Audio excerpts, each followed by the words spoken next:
ಒಂದು ಕಡೆ ಅಪಘಾತ, ಮತ್ತೊಂದು ಕಡೆ ಹೃದಯಾಘಾತ. 3 ಬಿಎಲ್ಒಗಳು ಮೃತಪಟ್ಟಿದ್ದಾರೆ. ಬಿಎಲ್ಒಗಳಿಗೆ ಒತ್ತಡ ಕಾಡ್ತಾ ಇದೆಯಾ ಅನ್ನುವ ಪ್ರಶ್ನೆಯನ್ನು ಹುಟ್ಟುಹಾಕಿದೆ. ಇದೇ ವಿಚಾರಕ್ಕೆ ಸಂಬಂಧಪಟ್ಟ ಹಾಗೆ ಬಿಎಲ್ಒಗಳು ಹೇಳ್ತಾ ಇರೋದೇನು, ಭುವನ ಸಾವಿಗೆ ಆಕ್ರೋಶ ಹೇಗೆ ವ್ಯಕ್ತವಾಗ್ತಾ ಇದೆ, ತಹಶೀಲ್ದಾರ್ ಏನು ಹೇಳಿದ್ದಾರೆ, ಒಟ್ಟಾರೆಯಾಗಿ ಎಸ್ಐಆರ್ ದುರಂತ ಯಾವ ರೀತಿಯಾಗಿ ನಡೀತಾ ಇದೆ ಅನ್ನುವ ಡೀಟೇಲ್ಸ್ ಇಲ್ಲಿದೆ.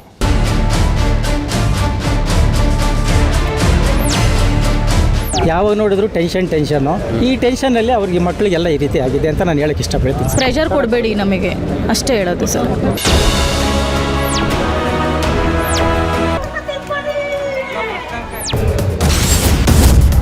ಎಸ್ಐಆರ್ನಲ್ಲಿ ಅವಾಂತರಗಳು, ಬಿಎಲ್ಒಗಳಿಗೆ ಒತ್ತಡ ಆಗಿದೆಯಾ? 2 ಅಪಘಾತ, 2 ಹೃದಯಾಘಾತ. ಬಿಎಲ್ಒಗಳಿಗೆ ನಿಜಕ್ಕೂ ಏನಾಗ್ತಿದೆ? ಹೌದು, ಅದು ಶನಿವಾರ ಬೆಳಗ್ಗೆ ಸುಮಾರು 7 ಗಂಟೆ ತುಮಕೂರು ನಗರದ ಕುಣಿಗಲ್ ಸರ್ಕಲ್ ಬಳಿ ಭೀಕರ ಅಪಘಾತ ಸಂಭವಿಸಿತ್ತು. ನೆಲಮಂಗಲ ಮೂಲದ ಭುವನ ಗಂಭೀರವಾಗಿ ಗಾಯಗೊಂಡಿದ್ರು. ಕಳೆದ 6 ವರ್ಷಗಳಿಂದ ವಿಲೇಜ್ ಅಕೌಂಟೆಂಟ್ ಆಗಿ ಕೆಲಸ ಮಾಡ್ತಿದ್ದ ಭುವನರವರು ಎಸ್ಐಆರ್ ಕೆಲಸಕ್ಕೆ ಗೂಳೂರು ಗ್ರಾಮಕ್ಕೆ ತರಾತುರಿಯಲ್ಲದೆ ಹೋಗ್ತಾಗಿದ್ದಾಗ ಈ ಅಪಘಾತ ಸಂಭವಿಸಿದೆ. ಲಾರಿ ಡಿಕ್ಕಿ ಹೊಡೆದ ರಭಸಕ್ಕೆ ಭುವನ ಅವರ ತಲೆಗೆ ಗಂಭೀರವಾಗಿ ಪೆಟ್ಟಾಗಿ ಸ್ಥಳದಲ್ಲೇ ತೀವ್ರ ರಕ್ತಸ್ರಾವ ಉಂಟಾಗಿತ್ತು. ತಕ್ಷಣವೇ ಅವರನ್ನ ತುಮಕೂರು ಖಾಸಗಿ ಆಸ್ಪತ್ರೆಗೆ ದಾಖಲಿಸಿ ಚಿಕಿತ್ಸೆ ನೀಡಲಾಯಿತು. ಆದರೆ ದುರಾದೃಷ್ಟವಶಾತ್ ಭುವನ ಬದುಕಲಿಲ್ಲ. ಈಗ ಅದೇ ಭುವನ ಮೃತದೇಹವನ್ನ ಭುವನ ಹುಟ್ಟೂರು ವರದನಾಯಕನಹಳ್ಳಿಯಲ್ಲಿ ಅಂತ್ಯ ಸಂಸ್ಕಾರ ಮಾಡಲಾಗಿದೆ. ಇನ್ನೊಂದು ಕಡೆ ಒತ್ತಡದಿಂದಲೇ ಈ ಅಪಘಾತವಾಗಿದೆ ಅಂತ ಭುವನ ಕುಟುಂಬಸ್ಥರು, ಅಕೌಂಟೆಂಟ್ಗಳು ಸಹ ಆರೋಪಿಸಿದ್ದು ಪ್ರತಿಭಟನೆ ನಡೆಸಿದ್ದಾರೆ. ಜಿಲ್ಲಾಧಿಕಾರಿ ಕಚೇರಿ ಎದುರು ಅಹೋರಾತ್ರಿ ಧರಣಿ. ಭುವನ ಸಾವು ಇಡೀ ಜಿಲ್ಲೆಯ ವಿಲೇಜ್ ಅಕೌಂಟೆಂಟ್ಗಳನ್ನ ರೊಚ್ಚಿಗೆಬ್ಬಿಸಿದೆ. ತುಮಕೂರು ಜಿಲ್ಲಾಧಿಕಾರಿ ಕಚೇರಿ ಆವರಣದಲ್ಲೇ ಪ್ರತಿಭಟನೆ ನಡೆಸಿದ್ದಾರೆ. ಇಡೀ ರಾತ್ರಿ 100 ಗ್ರಾಮ ಆಡಳಿತ ಅಧಿಕಾರಿಗಳು ಟಾರ್ಪಲ್ ಹಾಕಿ ಕಚೇರಿಯ ಬಾಗಿಲಿನಲ್ಲೇ ಮಲಗಿ ಅಹೋರಾತ್ರಿ ಧರಣಿ ನಡೆಸುತ್ತಿದ್ದಾರೆ. ಜಿಲ್ಲಾಡಳಿತದ ವಿರುದ್ಧ ಸಿಡಿದೆದ್ದಿರುವ ಅಧಿಕಾರಿಗಳು ಜಿಲ್ಲಾಧಿಕಾರಿ ಶುಭಾ ಕಲ್ಯಾಣ್ ಅವರ ಮನಬಿಗೂ ಕ್ಯಾರೆ ಎನ್ನದೆ ಪ್ರತಿಭಟನೆ ಮುಂದುವರೆಸಿದ್ದು ತಮ್ಮ ಆಕ್ರೋಶವನ್ನ ವ್ಯಕ್ತಪಡಿಸಿದ್ರು.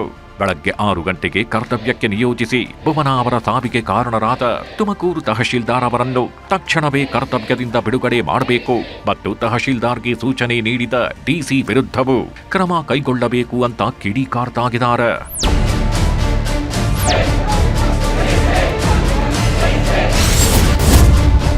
ಒತ್ತಡವೇ ಭುವನ ಅಪಘಾತಕ್ಕೆ ಕಾರಣ. ಪ್ರತಿಭಟನೆ ನಡೆಯುತ್ತಿದೆ. ಭುವನ ಸಾವಿಗೆ ನ್ಯಾಯ ಬೇಕು ಅಂತ ಪ್ರತಿಭಟನಾಕಾರರು ಒತ್ತಾಯಿಸ್ತಾಗಿದ್ದಾರೆ. ಮತ್ತೊಂದು ಕಡೆ ಒತ್ತಡ ಹಾಕಬೇಡಿ ಅಂತ ಮನವಿ ಮಾಡ್ತಾಗಿದ್ದಾರೆ. ಹೌದು, ಈ ಇಡೀ ದುರಂತಕ್ಕೆ ಅಧಿಕಾರಿಗಳ ಅತಿಯಾದ ಒತ್ತಡವೇ ಕಾರಣ ಅನ್ನೋದಕ್ಕೆ ಈಗ ಒಂದು ಮೌಖಿಕ ಆದೇಶದ ಆಡಿಯೋ ಸಾಕ್ಷಿಯಾಗಿ ಸಿಕ್ಕಿದೆ. ಆ ಆಡಿಯೋದಲ್ಲಿ ತಹಶೀಲ್ದಾರ್ ಬಿಎಲ್ಒಗಳಿಗೆ ಎಚ್ಚರಿಕೆ ನೀಡಿದ್ದಾರೆ. DC madam, AC madam surprise visit ಮಾಡ್ತಾರೆ. ಒಂದು ವೇಳೆ ಯಾರಾದ್ರೂ ಫೀಲ್ಡ್ ನಲ್ಲಿ ಇಲ್ದಿದ್ರೆ ಮೇಲಾಧಿಕಾರಿಗಳಿಗೆ ವರದಿ ಕೊಡ್ತೀನಿ. ಇದು ಸೀರಿಯಸ್ ವಾರ್ನಿಂಗ್ ಅಂತಿರೋ ಆಡಿಯೋ ವೈರಲ್ ಆಗ್ತಿದೆ. ಎಲ್ಲ ವಿಲೇಜ್ ಅಕೌಂಟೆಂಟ್ಗಳ ಗಮನಕ್ಕೆ ಮಾನ್ಯ ಉಪವಿಭಾಗ ಅಧಿಕಾರಿಗಳ ಆದೇಶದಂತೆ ನಾಳೆ 6:30ಗೆ ತಾವೆಲ್ಲರೂ ಇರಬೇಕು. ನಾನು 7:30ಗೆ ರಿಪೋರ್ಟ್ ಸಬ್ಮಿಟ್ ಮಾಡ್ತಾ ಇದ್ದೀನಿ. ಎಲ್ಲ village accountants, BLOs, district level officers ಎಲ್ಲರೂ ಇದ್ದಾರೆ ಅಂತ ಅಂದ್ಬಿಟ್ಟು ಅಂತ ನಾವು ಸರ್ಟಿಫೈ ಮಾಡ್ಬೇಕಾಗುತ್ತೆ, ನಾವು ಮತ್ತೆ AC ಮೇಡಮ್ ಅವರು. ಆದ್ರಿಂದ ತಾವೆಲ್ಲರೂ ಫೀಲ್ಡ್ ಅಲ್ಲಿ ಇರಿ. ಮತ್ತೆ ಇನ್ನೊಂದು ಏನು ನಿಮ್ಗೆ ವಿಚಾರ ಅಂತಂದ್ರೆ, ಸರ್ಪ್ರೈಸ್ ವಿಸಿಟ್ AC ಮೇಡಮ್ ಅವರು, TC ಮೇಡಮ್ ಅವರು ಅಥವಾ ನಾವು ಮತ್ತೆ ಡಿಸ್ಟ್ರಿಕ್ಟ್ ಲೆವೆಲ್ ಆಫೀಸರ್ಸ್ ಯಾರು ಡೆಸಿಗ್ನೇಟೆಡ್ ಮಾಡಿದ್ದಾರೆ ಅವರು ಎಲ್ಲ ಬರ್ತಾ ಇರೋದ್ರಿಂದ ತಮ್ಗೆಲ್ಲರೂ ಸರ್ಪ್ರೈಸ್ ವಿಸಿಟ್ ಇರುತ್ತೆ. ತಾವು BLOsಗೆಲ್ಲ ಕಮ್ಯುನಿಕೇಟ್ ಮಾಡಿ. ಸೊ ತಾವು ಫೀಲ್ಡ್ ಅಲ್ಲಿ ಇರಿ. ಇಲ್ಲಿ ಯಾರು ಫೀಲ್ಡ್ ಅಲ್ಲಿ ಇಲ್ಲ ಅಂತ ಅಂದ್ಬಿಟ್ಟು ಅಂತ ತಮ್ಗೆ, ಯಾಕೆ ಆಲ್ರೆಡಿ ನಿಮ್ಗೆಲ್ಲ ಮಾಹಿತಿ ಕೊಟ್ಟಿದ್ದೀವಿ ನಾವು. ಫೀಲ್ಡ್ ಅಲ್ಲಿ ಇಲ್ಲ ಅಂತಾನೆ ನಾನು ಏನಿಲ್ಲ ರಿಪೋರ್ಟ್ ಮಾಡ್ತೀನಿ ಅಷ್ಟೇ ಹೈಯರ್ ಆಫೀಸರ್ಸ್ಗೆ. And it will be reviewed very very seriously. Thank you. ಭುವನ ಅಂತ್ಯಕ್ರಿಯೆಯಲ್ಲಿ ತಹಶೀಲ್ದಾರ್ ರಾಜೇಶ್ವರಿ ಭಾಗಿಯಾಗಿದ್ರು. ಈ ವೇಳೆ ಮಾತನಾಡಿದ ರಾಜೇಶ್ವರಿ, ಅಂತಹ ಒತ್ತಡವೇನೂ ಗೆದ್ಲಿಲ್ಲ. ಹಿರಿಯ ಅಧಿಕಾರಿಗಳು ಹೇಳಿದ್ದನ್ನ ನಾವು ಕೇಳಿದ್ದೇವೆ ಅಷ್ಟೇ. ನಾನು ಕೂಡ ಅವರ ಜೊತೆಯಲ್ಲೇ ಕೆಲಸ ಮಾಡ್ತಿದ್ದೇನೆ. ಅವರ ಕುಟುಂಬದಲ್ಲಿ ನಾನು ಒಬ್ಬಳು ಎಂದಿದ್ದಾರೆ. ಫೋರ್ಸ್ ಏನೂ ಇಲ್ಲ, ಫೋರ್ಸ್ ಅಂತದ್ದು ಏನೂ ಇಲ್ಲ. ಇಡೀ ರಾಜ್ಯದಲ್ಲಿ ಏನಾಗಿದೆ ಅದು ನಮ್ಮಲ್ಲೂ ಆಗಿದೆ ಅಷ್ಟೇ, ಇನ್ಕ್ಲೂಡಿಂಗ್ ನಾವು ಕೂಡ ಪಾಲ್ಗೊಂಡಿದ್ದೀವಿ ಕೆಲಸದಲ್ಲಿ. ಅಲ್ಲ ಅಧಿಕಾರಿಗಳೆಲ್ಲ ಬರೋದೇ ಇಲ್ಲ ಮತ್ತು ನಮ್ಮಂತರ ಮತ್ತೆ ನಾವು ಹೋಗಿದ್ದೀವಿ, ಎಲ್ಲ ಅಧಿಕಾರಿಗಳು ಹೋಗಿದ್ದಾರೆ, ಇಡೀ ರಾಜ್ಯದಲ್ಲಿ ಎಲ್ಲರೂ ಹೋಗಿದ್ದಾರೆ. ತುಂಬಾ ಟಾರ್ಚರ್ ಆಗ್ತಿದೆ ತಹಶೀಲ್ದಾರ್ ಮತ್ತೆ ಇದರಿಂದ. ಇಲ್ಲ ಅದು ನನಗೆ ಗೊತ್ತಿಲ್ಲ ಟಾರ್ಚರ್ ಆಗಿದೆ ಅಂತ. ನನಗೆ ಯಾವತ್ತೂ ಅವ್ರು ಬಂದು ಯಾವುದೇ ನನಗೆ ಮನವಿನೂ ಕೊಟ್ಟಿಲ್ಲ, ಈ ಥರ ನಮಗೆ ಕೆಲಸ ಒತ್ತಡ ಇದೆ ಅಂತಂದ್ಬಿಟ್ಟು ಅಂತ ಯಾವ ಅಧಿಕಾರಿಗಳು ನಮಗೇನು ಮನವಿನೂ ಕೊಟ್ಟಿಲ್ಲ. ಇದ್ರೆ ನಾವು ಸರ್ಕಾರಕ್ಕೆ ಅದ್ರ ಮೇಲೆ ಅಧಿಕಾರಿಗಳ ಗಮನಕ್ಕೆ ತರ್ತಾ ಇದ್ವಿ, ಯಾವುದೂ ನಮಗೇನು ರೈಟಿಂಗಲ್ಲಿ ಕೊಟ್ಟಿಲ್ಲ. ಭುವನಾರ ಅಂತ್ಯ ಸಂಸ್ಕಾರದ ನಂತರ ತಹಶೀಲ್ದಾರ್ ರಾಜೇಶ್ವರಿ ಜಿಲ್ಲಾಧಿಕಾರಿ ಸಭೆಯಲ್ಲಿ ಪಾಲ್ಗೊಂಡಿದ್ರು. ಸಭೆ ನಂತರ ಬಂದ ಅವರು ಕುಸಿದು ಬಿದ್ದಿದ್ದಾರೆ.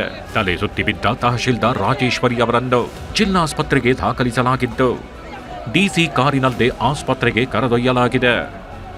ಮತ್ತೊಂದು ಕಡೆ ವಿಎಗಳ ಪ್ರತಿಭಟನಾ ಸ್ಥಳಕ್ಕೆ ಡಿಸಿಎಂ ಡಾಕ್ಟರ್ ಜಿ ಪರಮೇಶ್ವರ್ ಭೇಟಿ ನೀಡಿದ್ದು, ವಿಎಗಳಿಗೆ ಸಾಂತ್ವನ ಹೇಳಿ ಮನವಿ ಪತ್ರ ಸ್ವೀಕರಿಸಿದ್ದಾರೆ.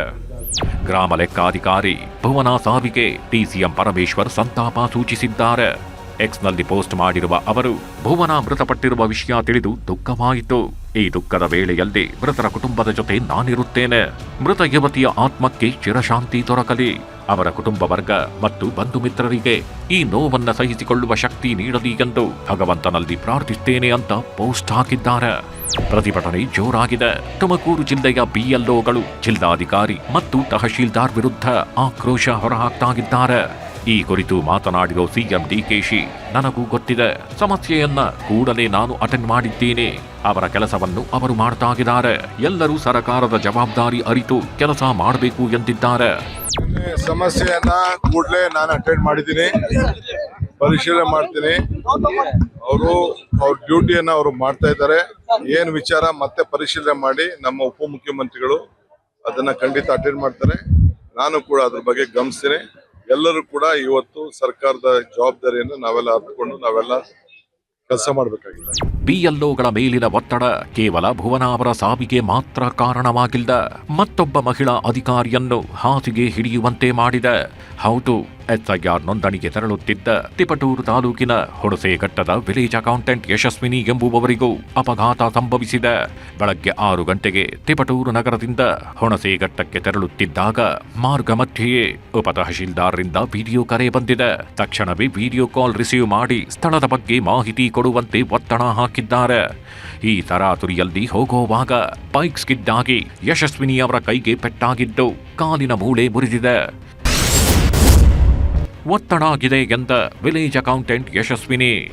ಅಧಿಕಾರಿಗಳ ದರ್ಪಕ್ಕೆ ತುಟ್ಟಾಗಿ ಕಾಲಿನ ಮೂಳೆ ಮುರಿದುಕೊಂಡಿರುವ ವಿಎ ಯಶಸ್ವಿನಿ ಪೋಷಕರ ಸಹಾಯದಿಂದ ಕುಂಟುತ್ತಲೇ ಜಿಲ್ಲಾಧಿಕಾರಿ ಕಚೇರಿ ಬಳಿ ನಡೆಯುತ್ತಿದ್ದ ಪ್ರತಿಭಟನಾ ಸ್ಥಳಕ್ಕೆ ಆಗಮಿಸಿದ್ದಾರೆ.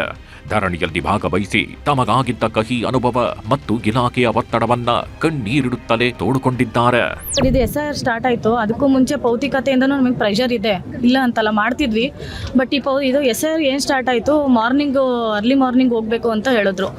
7 ಗಂಟೆಗೆ ಆಲ್ಮೋಸ್ಟ್ ಯಾವಾಗಲೂ ಎವ್ರಿ ಡೇ SIR ಸ್ಟಾರ್ಟ್ ಆದಾಗಿಂದ ನಮಗೆ ಕಾಲ್ಸ್ ಬರ್ತಿದೆ. ವಾಟ್ಸಪ್ ಕಾಲಲ್ಲಿ ವಿಡಿಯೋ ಕಾಲ್ ಮಾಡ್ತಾರೆ. ವಿಡಿಯೋ ಕಾಲ್ ಎಲ್ಲಿದ್ದೀರಾ ಅಂತ ಹೇಳ್ಬಿಟ್ಟು ಆನ್ ಮಾಡಿ ಅಂತ ಹೇಳ್ತಾರೆ. ಸೊ ಹಂಗಾಗಿನೇ ನಾನು ಇನ್ನು ಜಸ್ಟ್ ಮುಗ್ದಿತ್ತು, ನಾನು ಮೀಟಿಂಗ್ ಅಟೆಂಡ್ ಮಾಡ್ತಿದ್ದೆ, ಗಾಡೀಲಿ ಹೋಗ್ತಾ ಅಂತ ಹೇಳಲ್ಲ, ಮುಗ್ದಿತ್ತು. ನಾ ಇನ್ನೇನು ರೀಚ್ ಆಗಬೇಕಾಗಿತ್ತು ಸರ್ಕಲ್ಲಿಗೆ, ಆ ಟೈಮಲ್ಲಿ ಕಟ್ ಮಾಡೋಕ್ಕೆ ಹೋಗಿ ಈ ಥರ ಆಯಿತು ಸರ್. ಮಗಳು ಯಶಸ್ವಿನಿಗೆ ಆಗಿರೋ ಒತ್ತಡವನ್ನ ಯಶಸ್ವಿನಿ ತಂದೆ ಹೇಳ್ತಾ ಇರೋದು ಹೀಗೆ. ಸರ್, ಯಾವ ರೀತಿ ಅಂದರೆ ಯಾವಾಗಲೇ ಫೋನ್ ಮಾಡಲಿ, 8 ಗಂಟೆಗೆ ಮಾಡಲಿ, ನಾನು ಇನ್ನೂ ಆಫೀಸಲ್ಲಿದ್ದೀನಿ ಅಂಬಳು. ನಾನು ಅಂಗಡಿ ಇಟ್ಟಿದ್ದೀವಿ, ಒಂದು ಅಂಗಡಿಯಿಂದ ಮನೆಗೆ ಹೋಗ್ಬಿಟ್ಟು ಊಟ ಆಯ್ತೇನಮ್ಮ ಅಂತಂದ್ರೆ ಈಗ ತಾನೇ ಬಂದೆ ಅಂತಾಳೆ. ಊಟದ ಸಹನೂ ತೊಂದರೆ ಆಗಿದೆ. ಯಾವಾಗ ನೋಡಿದ್ರು ಟೆನ್ಷನ್ನು. ಈ ಟೆನ್ಷನ್ನಲ್ಲಿ ಅವ್ರಿಗೆ ಮಕ್ಕಳಿಗೆಲ್ಲ ಈ ರೀತಿ ಆಗಿದೆ ಅಂತ ನಾನು ಹೇಳೋಕ್ಕೆ ಇಷ್ಟಪಡ್ತೀನಿ ಸರ್. ಕೆಲಸ ಮಾಡ್ತಾರೆ, ಟೈಮ್ ಕೊಡಿ, ಎಷ್ಟು ಬೇಕೋ ಅಷ್ಟು ಕೆಲಸ ಕೊಡಿ. ಒತ್ತಡ ಮೀರಿದ್ರೆ ಆ ಮಕ್ಕಳು ಏನು ಮಾಡ್ತಾರೆ ಸರ್? ಇವಾಗ ಆ ಮಗು ಒಂದು ಹೊರಟೋಯ್ತು, ಯಾರು ದಿಕ್ಕ ಅವ್ರಿಗೆ? ನಮಗೂ ನಾಳೆ ದಿವಸ ಹಿಂಗೆ ಆದರೆ ನಮ್ಮ ಪರಿಸ್ಥಿತಿ ಏನಾಗುತ್ತೆ? ಅದಕ್ಕೆ ಮೇಲಧಿಕಾರಿಗಳು ಅವ್ರಿಗೆ ಕೆಲಸ ಒತ್ತಡ ಕಮ್ಮಿ ಮಾಡಬೇಕು. ಊಟ ತಿಂಡಿ ಮಾಡೋದಕ್ಕೆ ಟೈಮ್ ಇಲ್ಲ ಮಕ್ಕಳಿಗೆ. ಊರಲ್ಲಿ ಮನೆ ಮಾಡ್ಕೊಂಡಿದ್ದಾರೆ, ಅವರು 7 ಗಂಟೆಗೆ ಹೋಗಬೇಕು, ನೀನು ಇದರಲ್ಲಿ ಇರಬೇಕು ಅಂತ ಅಂದಾಗ ಆ ಮಗು ತಿಂಡಿ ಏನು ಊಟ ಏನು ಹೋಗೋ ಇದರಲ್ಲಿ ಮೈಂಡ್ನಲ್ಲಿ ಅದೇ ಇಟ್ಕೊಂಡು ಹೋಗೋವಾಗ ಸ್ಕಿಡ್ಡಾಗಿ ಬಿದ್ದಿದೆ. ಆ ಕಾಲು ಫ್ರ್ಯಾಕ್ಚರ್ ಆಗಿದೆ, ಕೈ ಹೋಗಿದೆ. ಕೈ ಅಂತಾರೆ ಬಲಗೈ ಕೆಳಗಡೆಗೆ ಬಿದ್ದು ಇಷ್ಟ ಆಗಿದೆ. ಹೃದಯಾಘಾತ, ಇಬ್ಬರು ಬಿಎಲ್ಒ ಮೃತ. ಕಂದಾಯ ಇಲಾಖೆಯ ಮೇಲಧಿಕಾರಿಗಳ ಅತಿಯಾದ ನಿಯಮಗಳು ಮತ್ತು ಒತ್ತಡದ ರಾಜಕಾರಣ ಕೆಳಮಟ್ಟದ ನೌಕರರ ಜೀವಕ್ಕೆ ಕಂಟಕ ತರುತ್ತಿದೆ ಅನ್ನೋ ಆರೋಪ ಕೇಳಿಬಂದಿದೆ. ಈ ಆರೋಪಕ್ಕೆ ಸಾಕ್ಷಿಯಾಗಿ ಇಬ್ಬರು ಬಿಎಲ್ಒಗಳಿಗೆ ಹೃದಯಾಘಾತವಾಗಿ ಸಾವನ್ನಪ್ಪಿದ್ದಾರೆ. ಹೌದು, ಬೆಂಗಳೂರು ದಕ್ಷಿಣದಲ್ಲೂ ಬಿಎಲ್ಒ ಆಗಿದ್ದ ನಟರಾಜ್ ಹೃದಯಾಘಾತಕ್ಕೆ ಬಲಿಯಾಗಿದ್ದಾರೆ. ಶನಿವಾರ ಖುಷಿಯಾಗಿ ಕೆಲಸ ಮುಗಿಸಿ ಮನೆಗೆ ಬಂದಿದ್ರಂತೆ ನಟರಾಜ್ ರಾತ್ರಿ ಊಟ ಮಾಡಿ ಮಲಗಿದ್ದಷ್ಟೇ ಬೆಳಗಾಗುವಷ್ಟರಲ್ಲಿ ಹಾಸಿಗೆಯಲ್ಲಿ ಜೀವ ಬಿಟ್ಟಿದ್ದಾರೆ. ನಟರಾಜ್ ಸಾವಿನಿಂದ ಕುಟುಂಬಕ್ಕೆ ದಿಕ್ಕೇ ತೋಚದಂತಾಗಿದ್ದು ಶಾಸಕ ಸುರೇಶ್ ಕುಮಾರ್ ಸಂತಾಪ ಸೂಚಿಸಿ ಧೈರ್ಯ ತುಂಬಿದ್ದಾರೆ. ಬೀದರ್ನಲ್ಲಿ ಎಸ್ಐಆರ್ ಪ್ರಕ್ರಿಯೆ ವೇಳೆ ಬಿಎಲ್ಒ ಬಾಳಲ್ದಿ ವಿಧಿ ಘೋರ ಆಟವಾಡಿದೆ. ಹೃದಯಾಘಾತಕ್ಕೆ ಭಾಲ್ಕಿ ಮೂಲದ ಸುನೀಲ್ ಸಾವಿನ ಕದ ತಟ್ಟಿದ್ದಾರೆ. ಬೀದರ್ ತಾಲೂಕಿನ ಅಮಲಾಪುರದ ಬೂತ್ ನಂಬರ್ 33ರಲ್ಲಿ ಸುನೀಲ್ ಎಸ್ಐಆರ್ ಫಾರ್ಮ್ ತುಂಬುತ್ತಿದ್ರು. ಈ ವೇಳೆ ಏಕಾಏಕಿ ಎದೆ ನೋವು ಕಾಣಿಸಿಕೊಂಡಿದೆ. ತಕ್ಷಣವೇ ಆಸ್ಪತ್ರೆಗೆ ದಾಖಲಿಸಿದ್ರೂ ಸಹ ಚಿಕಿತ್ಸೆ ಫಲಿಸದೆ ಮೃತಪಟ್ಟಿದ್ದಾರೆ. ಒಟ್ನಲ್ಲಿ ಒತ್ತಡದ ಕಾರಣವೋ ಮತ್ಯಾವ ಕಾರಣವೋ ಅವಾಂತರಗಳು ನಡೀತಲೇ ಇವೆ. ತಮಗೆ ನ್ಯಾಯ ಸಿಗೋವರೆಗೂ ತಪ್ಪಿತಸ್ಥ ಅಧಿಕಾರಿಗಳಿಗೆ ಶಿಕ್ಷೆಯಾಗೋವರೆಗೂ ಹೋರಾಟ ಕೈಬಿಡುವ ಪ್ರಶ್ನೆಯೇ ಇಲ್ಲ ಎಂದು ಇಡೀ ಜಿಲ್ಲೆಯ ಗ್ರಾಮ ಆಡಳಿತಾಧಿಕಾರಿಗಳು ಖಡಕ್ಕಾಗಿ ಹೇಳುತ್ತಿದ್ದು ಮುಂದೇನಾಗುತ್ತೆ ಅನ್ನೋದನ್ನು ಕಾದು ನೋಡಬೇಕಿದೆ.